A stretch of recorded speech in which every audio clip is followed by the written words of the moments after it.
बिस्मिल्लाहिर्रहमानिर्रहीम। अस्सलाम वालेकुम नाज़रीन, आप देख रहे हैं प्रोग्राम द लास्ट आवर। मैं हूं यासिर रशीद और प्रोग्राम में मेरे साथ मौजूद हैं सीनियर तजज़ियाकार राना मोहम्मद अजीम साहब। नाज़रीन, इस वक्त बिलखुसूस बात की है कि शहर इक़्तिदार के अंदर क्या चल रहा है। बहुत सारी चहमगोइयाँ जो ईद से पहले एक बड़ी पेशरफ्त के हवाले से थी, जिस पर बहुत सारे लोगों से सवालात किए जाते रहे, बिलखुसूस बानी पाकिस्तान तहरीक इंसाफ के हवाले से, वो चाहे मलिक अहमद ख़ान से किया गया सवाल हो या फिर मुख्तलिफ़ हलकों के अंदर जो सरगोशियाँ चल रही हैं या बाज़गश जो सुनाई देती है उसके हवाले से सवाल हों, उस पर जो बादल छाए हुए थे इबहाम के, वो छटने का आगाज़ हुआ चाहता है। और परसों की जो एक बड़ी समात है, उस समात के बाद का हवाल क्या होगा, ये एक अहम सूरत हाल है। लेकिन उससे पहले बात यहाँ तक आन पहुँची है कि मुलाकातों के हवाले से जो भी चीज़ें तय पाईं, उसके हवाले से अलीमा खानुम को क्या कुछ कहा जाता रहा या अलीमा खानुम ने बाहर आकर क्या गुफ्तगू की है और उसमें कितने शवाहिद हैं, कितनी हक़ाइक़ के ऊपर मबनी हैं। और फिर बानी पाकिस्तान तहरीक इंसाफ की बजाय pattern in chief Pakistan Tehreek Insaf Imran Khan का बनाया जाना, इसके पीछे की मंतिक और मसलहत क्या है, इससे क्या तब्दील हुआ और इस तब्दीली के असरात जो हैं वो पाकिस्तान तहरीक इंसाफ पे क्या पड़ेंगे। और फिर बात ये कि तहरीक के हवाले से जो बातें बहुत सी इबहाम के अंदर दिखाई देती थी और उसके ऊपर परतें थीं बहुत सारी चीज़ों की, वो अब परतें कम अज़ कम खुलना शुरू हो चुकी हैं। और अब बात ये है कि मजमूई तौर के ऊपर तहरीक जो है उसको चलाया जाएगा और इस तर्ज के ऊपर एहतजाज किया जाएगा जो माजी से मुख्तलिफ होगा। और तहरीक को लीड कौन करेगा, ये एक सवाल जो पिछले दिनों में गूंज रहा था। फिर उसके नताइज कुछ ये मंजर-ए-आम पे आना शुरू हुए कि मुख्तलिफ लोग उसे लीड करेंगे। लेकिन अब फिर जो है वो बातें कुछ तब्दील होती दिखाई दे रही हैं, क्या उसके ऊपर बात होगी। और फिर ये भी बात होगी कि शिबली फराज जो है वो पाकिस्तान तहरीक इंसाफ के 52 अरकान को नाअहल करार देने के मंसूबे का इल्ज़ाम लगा रहे हैं कि ये मंसूबा बनाया गया। तो इस मंसूबे में कौन कौन शामिल है और इस मंसूबे के मुहर्रिकात क्या हैं। फिर तहरीक अदम एतमाद के हवाले से कुछ चीज़ें जो हैं उनके बारे में कयास आराइयाँ इस वक्त मंजर-ए-आम के ऊपर हैं। तो ये पूरा मंजरनामा और इसके साथ साथ बिलखुसूस बैनुल-अक़वामी मंजरनामे के ऊपर बात की जाएगी कि बैनुल-अक़वामी सतह के ऊपर जो एक वार का आगाज़ हुआ उसका नतीजा क्या रहा, उसका इम्पेक्ट क्या पड़ेगा, बिलखुसूस मशरक़ वस्ता पे, एशिया का ख़ित्ता किस हद तक मुतासिर होगा। और नई जो दर्जाबंदी हो रही है उस दर्जाबंदी के अंदर पाकिस्तान की पोजीशन क्या है, पाकिस्तान को ख़तरात क्या हैं और पाकिस्तान ने इक़दामात क्या उठाने हैं, ये एक बड़ी बात है। तो इसी पे बात करेंगे। राना साहब की तरफ मैं बढ़ता हूँ। राना, क्या समझते हैं सर कि इस वक्त शहर इक़्तिदार के अंदर क्या चल रहा है, क्या चहमगोइयाँ हैं और पाकिस्तान तहरीक इंसाफ का टास्क क्या है? बिस्मिल्लाहिर्रहमानिर्रहीम। अस्सलातु वस्सलामु अलैका या सय्यदी या रसूलल्लाह, अस्सलातु वस्सलामु अलैका या सय्यदी या हबीबल्लाह, ताजदार खत्वे नबूवत, जिंदाबाद जिंदाबाद। देखें यासर, मैं जो कि शहर इक़्तिदार में ही इस वक्त बैठा हूँ और एक सारा दिन शहर इक़्तिदार में बहुत से अहम तरीन लोगों से मुलाकात हुई, सीनियर तरीन सहाफ़ियों से मुलाकात हुई, बड़े साबिक ब्यूरोक्रेट से मुलाकात हुई, कुछ हाजिर जो सर्विस जो ब्यूरोक्रेट्स हैं उनसे मुलाकात हुई। यानी काफी अच्छी मुलाकातें आज रही। लेकिन एक चीज बड़ी क्लियर वाज़ेह तौर पे मैं आपको एक ब्रेकिंग न्यूज देना चाह रहा हूँ और वो ब्रेकिंग न्यूज ये है कि एक रिपोर्ट तैयार हुई। अब मैं इससे आपको अंदाजा हो जाएगा कि इमरान खान ने क्यों पैट्रन इन चीफ बनने का फैसला किया है। एक रिपोर्ट तैयार हुई है, वो रिपोर्ट है बाकायदा इलेक्शन के हवाले से, वो इलेक्शन जो समरियाल में हुआ है। अच्छा। और उस रिपोर्ट में ये कहा गया है कि समरियाल का इलेक्शन जो है ये तहरीक के इंसाफ के एक बड़े अहम तरीन शख्स ने इसका बाकायदा दावा किया है और उसे चैलेंज करके कहा है और एक ब्यूरोक्रेट ने चैलेंज करके कहा है कि ये चीज हम साबित कर सकते हैं। मैं उनको कोट करके ये बात कह रहा हूँ। और कह जी कि इस रिपोर्ट में कहा गया है कि तहरीक इंसाफ जिसके हवाले से 3 दिन पहले बाकायदा एक मीटिंग में जब पूछा गया कुछ सीनियर तरीन लोगों से, सियासी लोगों से कि सुनाए क्या सूरत हाल है, इलेक्शन में क्या रहेगा, तो उन्होंने कहा जी तहरीक इंसाफ तो वहां पर अपनी जमानत जब्त करवा देगी। हालात, जंगी हालात के बाद नून लीग की फेवर इतनी बढ़ गई है और नून लीग ने पंजाब में इतने काम किए कि जिसकी इंतहा कोई नहीं। लेकिन जैसे ही असर रिजल्ट आया और जैसे वहां पर पोलिंग का सिस्टम जब शुरू हुआ और पोलिंग के सिस्टम 3 बजे तक जो वहां पर चली है, 3 बजे जो रिपोर्ट वहां से आई कि जो वोटर निकल रहा है 10 से 12%, वो वोटर सिर्फ तहरीक इंसाफ का निकल रहा है। और ये भी वहां पे जब बात सामने आई कि वहां पर तो तहरीक इंसाफ के बहुत से लोग इस कदर एक्टिव हैं कि जिसकी इंतहा कोई नहीं। पूरे पंजाब से आए हुए लोग जिनकी जहां जहां ड्यूटी लगी है वो वहां पर ड्यूटी भी कर रहे हैं और वहां पर वो पहरा भी दे रहे हैं अपने वोटर पर। इसके बाद दूसरे कैंप से लोग मुतहर्रक हुए। लेकिन उस किस्सा मुख्तर ये है कि उस पूरी रिपोर्ट में ये कहा गया कि तहरीक इंसाफ को माइनस करने का जो फार्मूला था या तहरीक इंसाफ को माइनस करने का जो ख्वाब था वो चिकनाचूर हो गया, और उसमें कहा गया कि अब बड़े अहम हलकों में ये बात डिस्कस हो रही है और अहम तरीन हलके इस बात को पर बाकायदा इकरार कर रहे हैं कि वाकई तहरीक इंसाफ को माइनस नहीं किया जा सकता, और आइंदा आने वाले दिनों में तहरीक इंसाफ जो है वो एक अच्छा गोल करेगी। और तहरीक इंसाफ को अगर कोई शख्स ये कहे कि इसे माइनस करके पाकिस्तान की सियासत हो सकती है तो वो नहीं हो सकती। फिर उन्होंने कहा कि तहरीक इंसाफ के कुछ लोगों को तोड़ने की कोशिश की गई, वो नहीं टूटे। तहरीक इंसाफ को तोड़ने की कोशिश की गई, वो नहीं टूटी। तहरीक इंसाफ को खत्म करने की कोशिश की गई, वो खत्म नहीं हुई। तहरीक इंसाफ के बानी जो है उन्हें बिल्कुल साइडलाइन लगाने की कोशिश की गई, उसके बावजूद भी उनका नजरिया खत्म नहीं हुआ। ये शहर इक़्तिदार क्या बात है। अब आप बात आती है कि शहर इक़्तिदार में चल क्या रहा है। तो मेरे पास इतला यह है कि शहर इक़्तिदार में जो चीज चल रही है इसका रिजल्ट आपको नजर आएगा बजट के मंजूरी के बाद। अब शहर इक़्तिदार में ये चल रहा है, एक तो आपको बता दूं कि इमरान खान इसलिए वेटरन चीफ बना है कि इमरान खान जो है वो बिल्कुल वाज़े तौर पर एक पैगाम देना चाहता था, जो पैगाम आज उसने दे दिया। और इमरान खान ने ये पैगाम तहरीक इंसाफ के कुछ रहनुमाओं को भी दे दिया कि ये अपनी पार्टी के अंदर डिस्कस कर ले कि समझौता ग्रुप, वो लोग जो समझौता करते हैं वो लोग जिनके हवाले से ये दावा किया जा रहा है कि ये लोग जो हैं ये दोनों इतराब में खेलते हैं, अब उनकी इस पार्टी में कोई जगह नहीं होगी।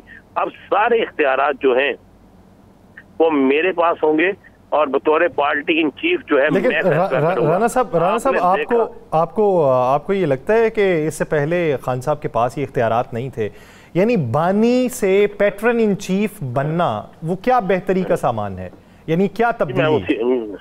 मैं उसी तरफ आ रहा हूँ। हाल ये नहीं किया गया कि एक ओहदा लिया गया, बल्कि ये कहा गया कि अब फैसले मैं करूंगा और मैं जो फैसले करूंगा अब उस फैसले में ना कोई उस फैसले की उसमें कोई उसमें कोई रुकावट तो पहले भी नहीं थी, लेकिन अब उस फैसले के हवाले से कोई भी शख्स जो है उसको तब्दील नहीं करेगा।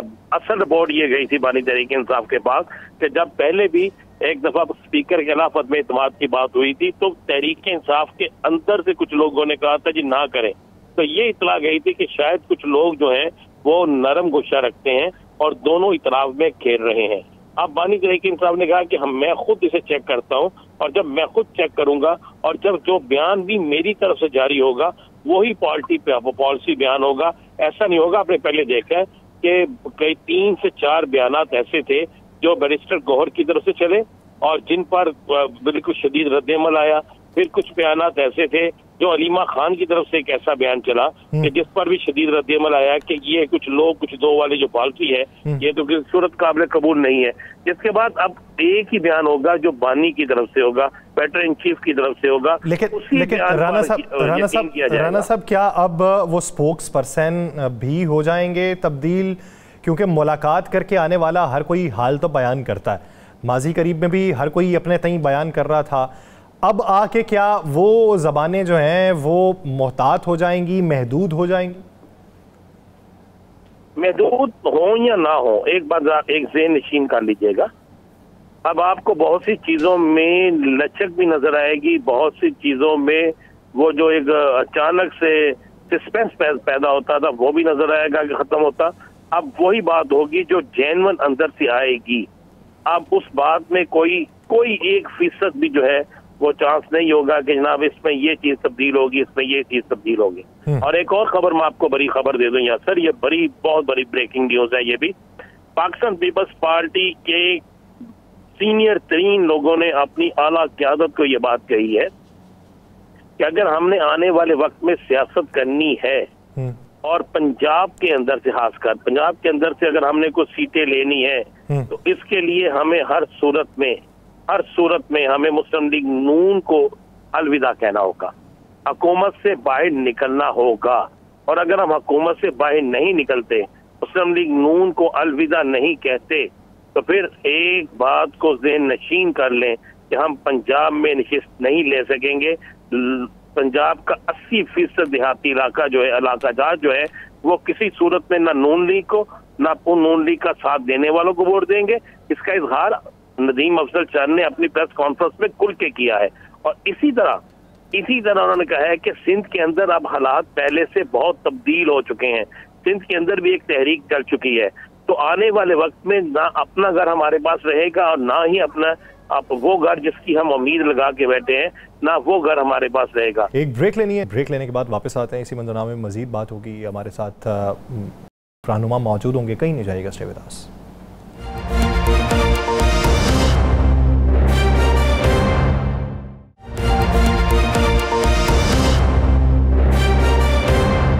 ब्रेक के बाद खुशामदीद नाज़रीन, मौजूदा मंजरनामे में मजीद बात करेंगे। आने वाले दिनों के अंदर जो सियासी माहौल की तब्दीली के इम्कानात हैं बिलखुसूस उस पर बात होगी। बजट के हवाले से जो तजावीज़ अभी तक मंजर-ए-आम पे हैं उसके क्या नताइज निकलेंगे उसके ऊपर बात होगी। और इस पूरे मंजरनामे में जहाँ जहाँ पर लूप होल्स पॉलिटिकल दिखाई दे रहे हैं या मुख्तलिफ आवाज़ें जो सुनाई दे रही हैं वो एक समझ को कब रवाऊंगी, बिलखुसूस इस पर बात होगी। पाकिस्तान तहरीक इंसाफ के रहनुमा कमल शोज़ब साहिबा ने हमें ज्वाइन किया। पाकिस्तान मुस्लिम लीग नून के रहनुमा निहाल हाशमी साहब हमारे साथ मौजूद है। मैं आप दोनों हज़रात का बेहद मशकूर हूँ। कमल शोज़ब साहिबा, सबसे पहले आपकी तरफ आऊँगा।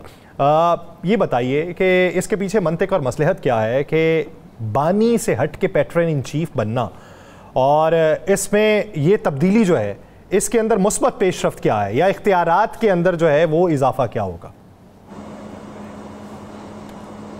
जी बिस्मिल्लाहिर्रहमानिर्रहीम, thank you very much Yasir. ये अभी आज ही आया, इसकी कोई ना कोई लीगल इम्प्लीकेशंस है, बिकॉज हमारा जो इलेक्शन से रिलेटेड मैटर है, इंटरनल जो हमारे इंटर पार्टी इलेक्शन, वो इलेक्शन कमीशन ने फंसाया हुआ है। और आपको मालूम ही है कि किस लिए फंसाया गया है। पहले उसकी आड़ में बल्ला छीना गया, फिर अब उसको जो है वो काबू करके रखा गया है।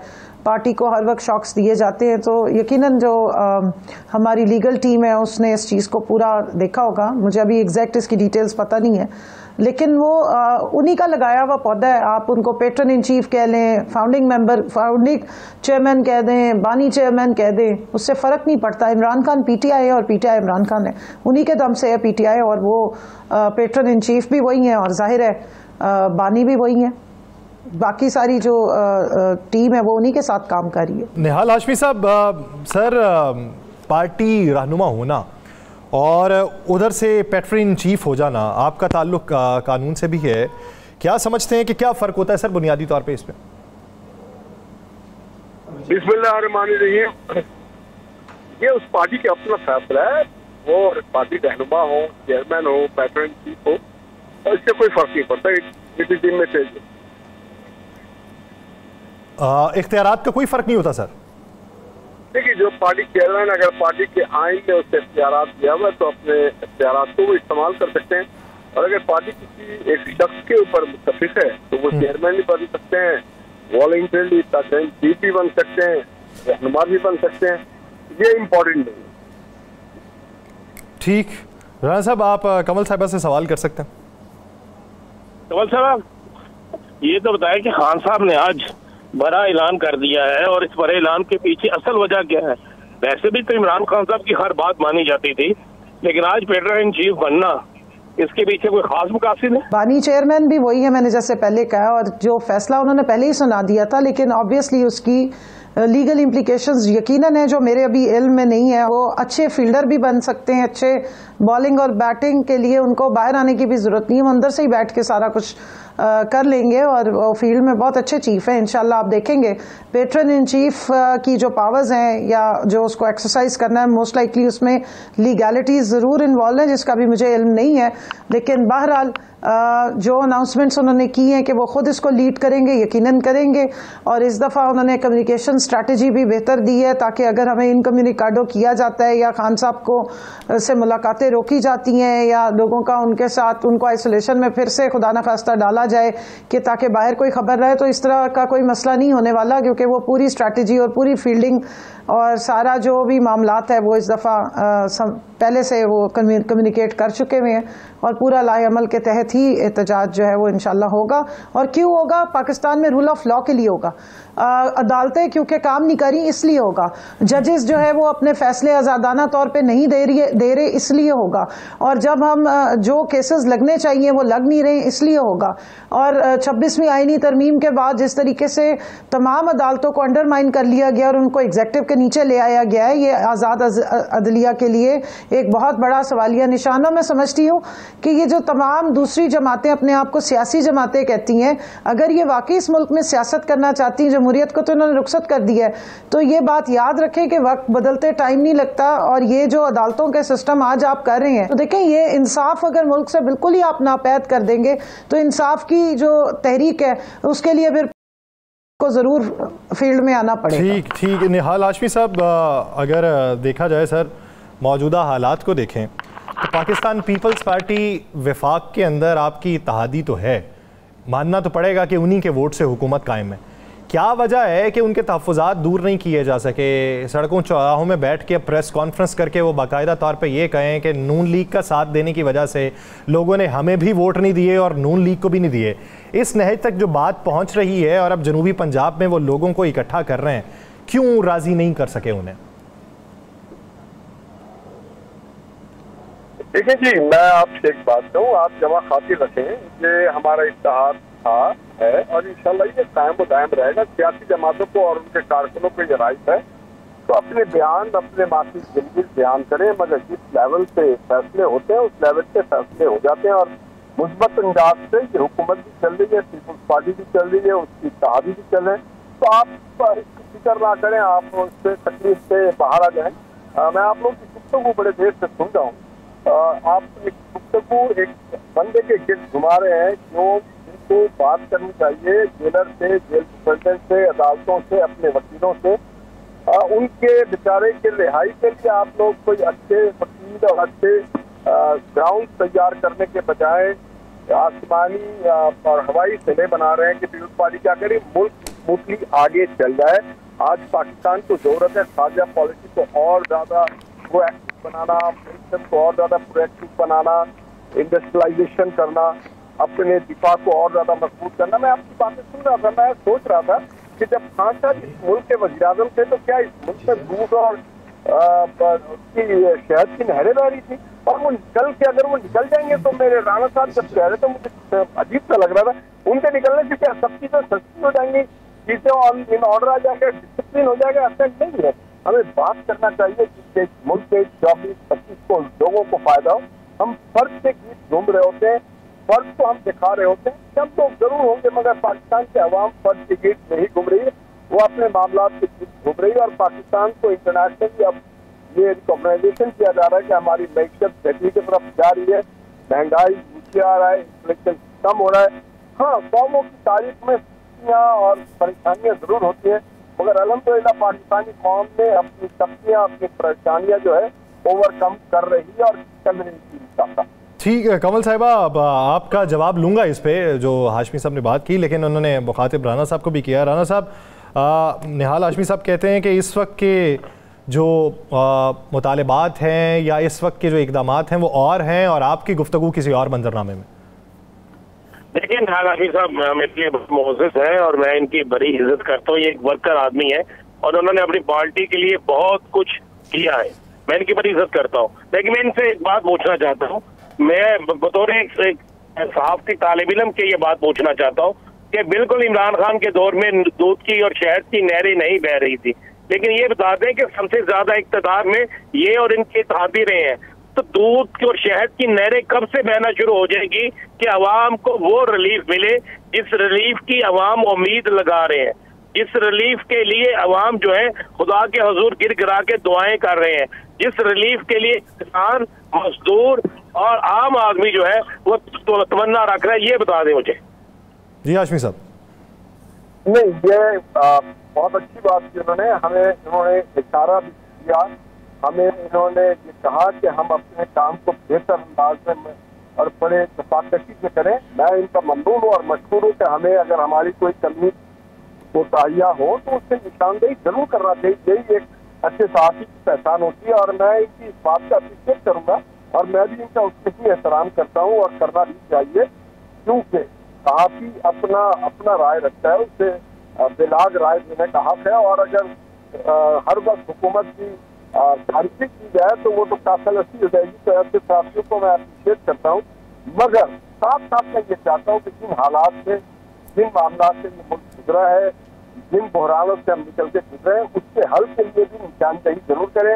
अब सबसे बड़ा हमारे वजूद को जो खतरा था अंदरूनी और बैरूनी दहशत से, एक नरेंद्र मोदी की शक्ल में था, एक हमारे अंदर एक शक्ल इख्तियार किया हुआ था दहशतगर्दी की लहर थी।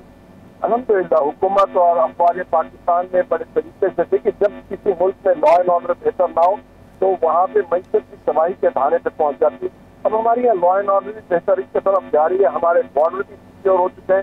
तो मैं समझता हूँ कि जो एफर्ट किया आज भारत बना है, मगर पाकिस्तान के साथ चाइना भी है, टर्की भी है, ताजिकिस्तान भी है, आप कह सकते हैं ईरान भी है, अजरबैजान भी है, बहुत सारे ममालिक खड़े हैं जो आप हमसे ट्रेड कर रहे हैं, हमसे मामला ठीक कर रहे हैं। अजरबैजान ने भी हालिया दिनों में हमारे F-17 थंडर के लिए ऑर्डर कर दिया और बहुत सारी चीजें इंशाअल्लाह ताला थोड़े वक्त लगेगा।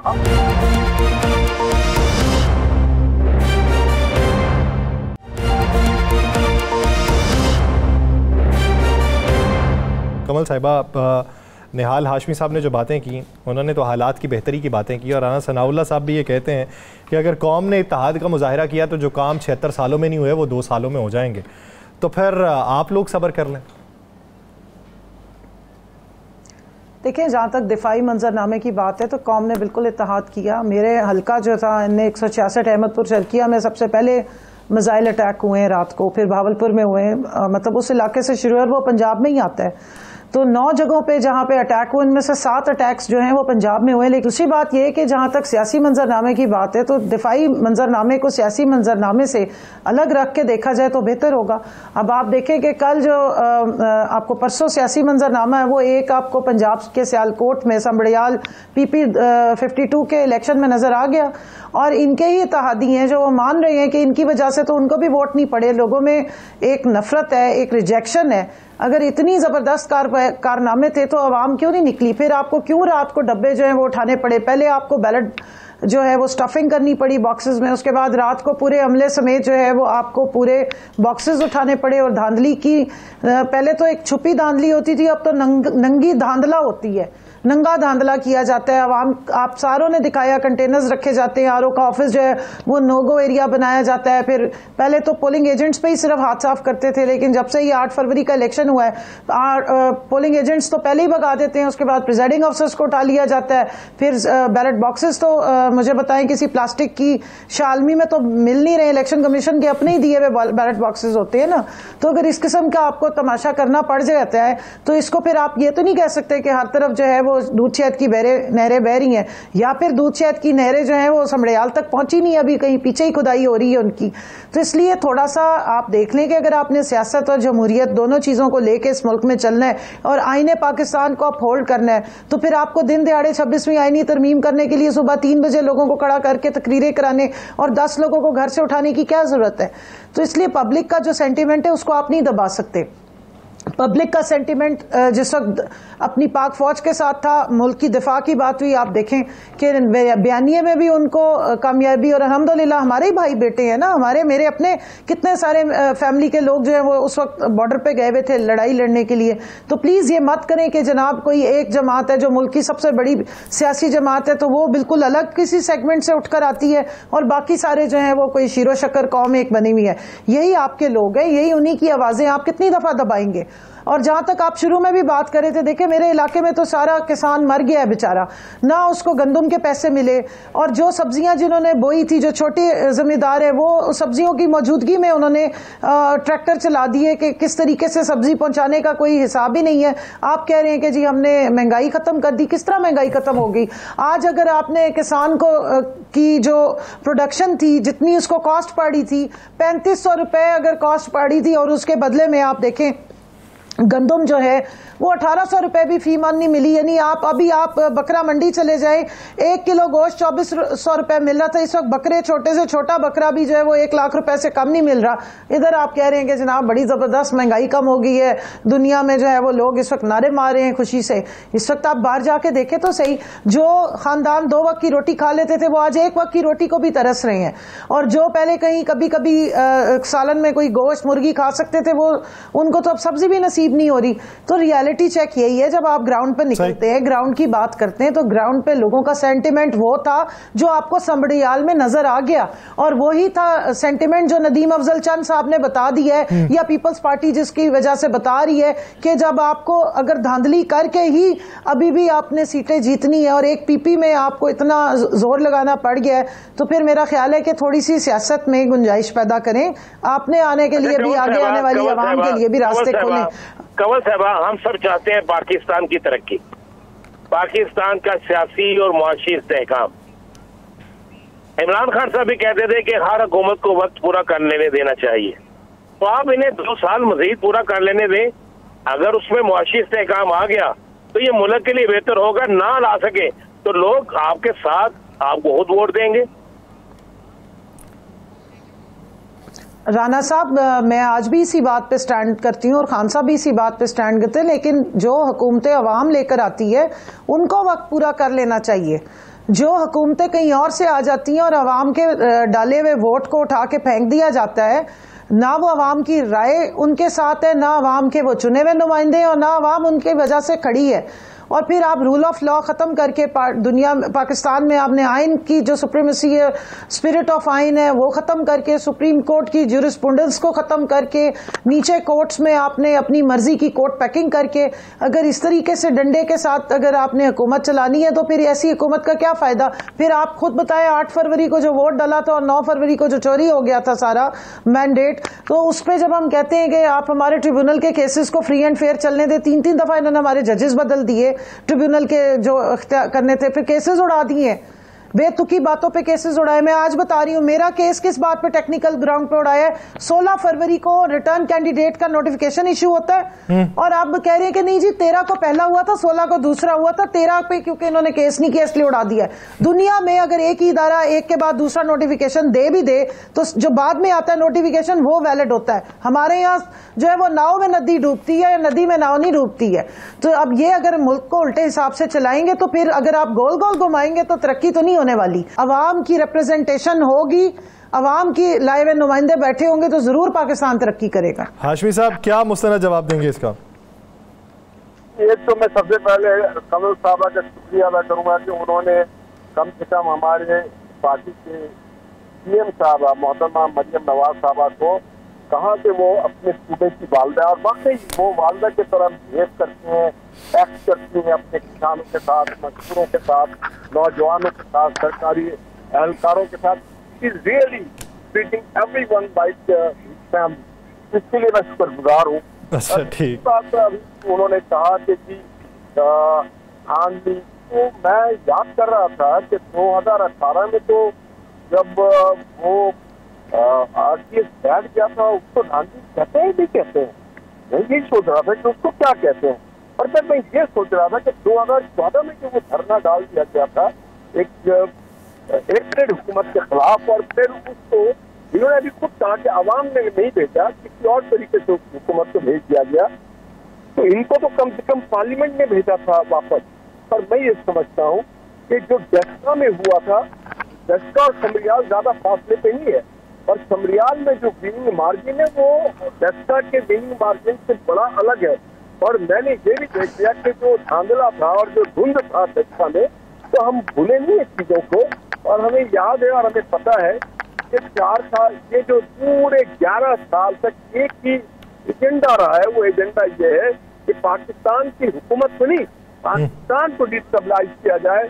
कभी IMF को खत लिख करके, कभी वर्ल्ड बैंक को खत लिख करके, कभी आप दूसरों को, इदारों को निशाना बना के, कभी नौजवानों को गाली गलौज सिखा करके चलने नहीं देना है पाकिस्तान को। बस आपने अगर एक वर्ग के गिर्द अगर आपकी लॉयल्टी है, अच्छी बात रखें, मगर पाकिस्तान 2500 लोग हैं, एक फर्द नहीं है। उनका काम है he is in prison under a criminal case, उनका केस चल रहा है, उसको आप बेटी से चलने दें, क्यों खराब करें? जजों से बात करें, माफी मांग लें या एडमिट कर लें, आप ट्रेनर से बात करें, सुपरिटेंडेंट से बात करें। पाकिस्तान की सियासत में अभी आपका इंटरेस्ट नहीं, और उससे भी बढ़कर अगर कुछ करना चाहते हैं तो केपी में आपकी हुकूमत है, कुछ अलग करके दिखाएं कि 12 साल में आपने केपी में बहुत तब्दीली ले आई। आप 1 करोड़ नौकरी दे चुके हैं, 50 लाख घर बन चुके हैं, 300 जो है डैम बन चुका है, वहाँ में बेरोजगारी का खात्मा हो गया, वहाँ के किसान खुशहाल हो गए, क्योंकि रिवाइव सब करते एग्रीकल्चर। वहाँ पे अजनास काफी मकदार में लोग बैरून मुल्क से आकर के वहाँ पे नौकरियां कर रहे हैं। वहाँ की सड़कें ऐसे चमचमा रही है जैसे पेरिस की सड़कें चमचमाती हो। वहाँ पे इतने ज्यादा मौके बन गए, इतना इंडस्ट्री और एजुकेशन ग्रो कर गया है कि अब उनके पास गुंजाइश नहीं है सरमायाकारी करने की।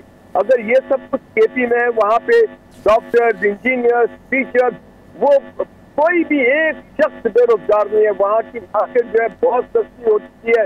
वहाँ पे लोग 10 रुपए में अपने घर के सब्जी खरीद लेते हैं। वहाँ पे लोगों की जो मस्ती अखराजात हो वो कम हो चुकी है। तो मैं मानता हूँ, फिर मैं मान जाऊंगा वहाँ पे साफ पानी मिल जाए, वहाँ पे गंदगी नहीं है, तो फिर मैं तो निहाल हाशी साहब, निहाल हाशी साहब, आपके जो सवालात हैं, मैं सब एक ज़िमनी सा उस पे एक जवाब चाहूंगा, ज़िमनी सा। बाकी तो कमल साहब आप यही आपको जवाब देंगी। फिर क्या वजह बनी कि अगर KPK में कोई काम नहीं हुआ, कुछ नहीं हुआ, 0/0 है, तो मियां नवाज साहब भी वहां से इलेक्शन हार के, नून लीग के और भी बहुत से लोग वहां से इलेक्शन हार के, इसकी वजह क्या बनी? उसकी वजह यह है कि 2024 में जो इलेक्शन हुआ, वहां अगर कहीं पूरे पाकिस्तान के किसी एक सूबे में धांधली हुई है तो वो था KP।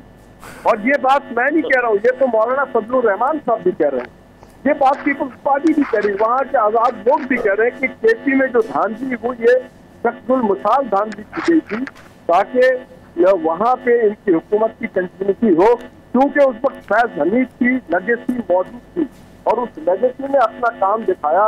और आपको पता है कि जिस तरीके से फैज हमीद ने इनको सहारा दिया था, उसके असमरात और असरात आज भी नजर आ रहे हैं। बहुत शुक्रिया कमल चौधरी, निहाल हाशमी साहब इस हवाले से अपना वक्त देने के लिए। नाज़रीन, दीगर इश्यूज़ पे बात करेंगे, बिलखुसूस बैनुल अक़वामी मंजरनामे पे कहीं नहीं जाएगा। Stay with us.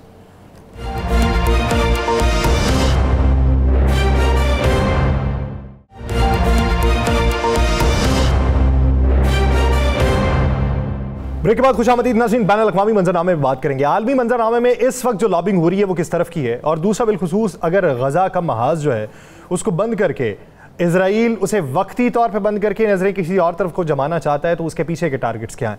अभी जो एक बहुत बड़ी शिकस्त भारत ने खाई, उस शिकस्त के बाद उसकी लॉबिंग में किस हद तक इजाफा हो रहा है कि पंडितों से जाके ये बयान दिलवाया जाना कि हमें आज़ाद जम्मू कश्मीर चाहिए, और फिर वो मोदी की ज़बान पे आना, आर्मी चीफ का बाकायदा वर्दी पहन के वहाँ जाना। तो ये पूरी दुनिया का इस वक्त नक्शा क्या तश्कील पा रहा है और उसके समरात कैसे देखने को मिलेंगे और उसकी तैयारियाँ हमें क्या करनी चाहिए, इसी बारे में बात करेंगे। आज़ाद जम्मू कश्मीर की तवाना आवाज़ बैनुल अक़वामी मंजरनामे में अच्छी गिरफ्त रखने वाले साबिक आज़ाद जम्मू कश्मीर सरदार मसूद अहमद खान साहब ने हमें ज्वाइन किया। सरदार साहब, बहुत शुक्रिया आपके वक्त का। मसूद साहब, अगर मैं पहला सवाल आपसे ये करूं कि आप क्या समझते हैं कि भारत का नेक्सस इस वक्त इजराइल से किस हद तक मजबूत हो रहा है और उसकी नज़र आज़ाद जम्मू कश्मीर पे किस हद तक गहरी है, तो ये सवाल कितना बजा? दोनों सवाल दुरुस्त हैं, और पहले का जवाब ये है कि इसराइल और भारत के ताल्लुकात बहुत ही मजबूत हैं, स्ट्रेटेजिक हैं, और जैसा कि जाहिर हुआ अभी जो मई में जंग हुई है हिंदुस्तान और पाकिस्तान के दरमियान, उसमें इसराइल ने बाकायदा हिंदुस्तान की मदद की, उसका हाथ बटाया, उसको टेक्नोलॉजी दी हुई थी, उनको सलाह मशवरा दिया हुआ था। इसलिए ये एक किस्म का इनका इकट्ठ है, एक दूसरे के साथ ये जुड़े हुए हैं। और दूसरा ये है कि इनका तरीक़ाकार भी एक दूसरे से मिलता जुलता है। जिस तरीके से वहाँ गज़ा में जुल्म हो रहा है, इसी तरीके से अहले जम्मू कश्मीर के ऊपर जुल्म हो रहा है। दूसरी तरफ जो है, इसी में एक पहलू ये है कि कुछ ऐसे हालात और वाक़यात हुए हैं माज़ी करीब में जिसकी वजह से हिंदुस्तान और अमेरिका के ताल्लुकात में वो गर्मजोशी नहीं रही जो पहले थी। तो ये दो अमूर जहन में रखिएगा। सरदार साहब, ये तो बताइएगा कि मौजूदा आपने सुना आज फिर भारत की तरफ से धमकी दी गई है कि अभी हमारा ऑपरेशन खत्म नहीं हुआ और हम बड़ा सरप्राइज देंगे। सरप्राइज उन्होंने क्या देना, भारत इंशाल्लाह तबाह होगा, बर्बाद होगा और भारत के टुकड़े होंगे। भारत अब किस बुनियाद पर ये दावे कर रहा है? क्या अपनी आवाम को मुतमईन करने के लिए कर रहा है या सपोर्ट मज़ीद है? देखिए, भारत जो है इस वक्त बड़ी मुश्किल में है, ख़ासतौर से भारतीय जनता पार्टी और राष्ट्रीय स्वयंसेवक संघ। उनको जंग में वाज़ेह तौर पर शिकस्त हुई है और इस शिकस्त को छिपाने के लिए उन्होंने मज़ीद झूठ बोलना शुरू कर दिए हैं। सबसे पहले वो अपने अवाम उन्नास के साथ झूठ बोल रहे हैं और उसके बाद उनकी पार्टीज़ को धोखा दे रहे हैं। ख़ुद पार्टी के अपने कारकुन हों या जो हिज़्ब इख्तलाफ हो या हिंदुस्तान के तूल और अर्ज़ में जो भी क़ुव्वतें उनसे सवाल पूछ रही हैं पहलगाम के बारे में, पहलगाम के बाद के वाक़यात के बारे में, सबूत के बारे में, पाकिस्तान की जाहिरियत के जवाज़ के सिलसिले में, पाकिस्तान के ख़िलाफ़ जो जाहिरियत हुई थी उसके जवाज़ के लिए जो सवाल उठा रहे हैं उसके चूँकि कोई मुदल्लल जवाब वो नहीं दे पा रहे हैं, इसलिए ये है कि उसको एक वॉर रेटरिक, वॉर मॉन्गरिंग का सहारा ले रहे हैं और बार बार ये कह रहे हैं कि वो आज़ाद जम्मू कश्मीर को लेंगे, उसके ऊपर कब्ज़ा करेंगे। इस तरीके से वो पाकिस्तान को दिफाई पोजीशन में डालना चाहते हैं, क्योंकि हमारा दावा है कि पूरा जम्मू कश्मीर सन 1947 में अगर सही फैसला किया जाता या अक़वाम मुत्तहिदा की करारदादों के ऊपर के मुताबिक रायशुमारी करवाई जाती तो वो पाकिस्तान का हिस्सा होता।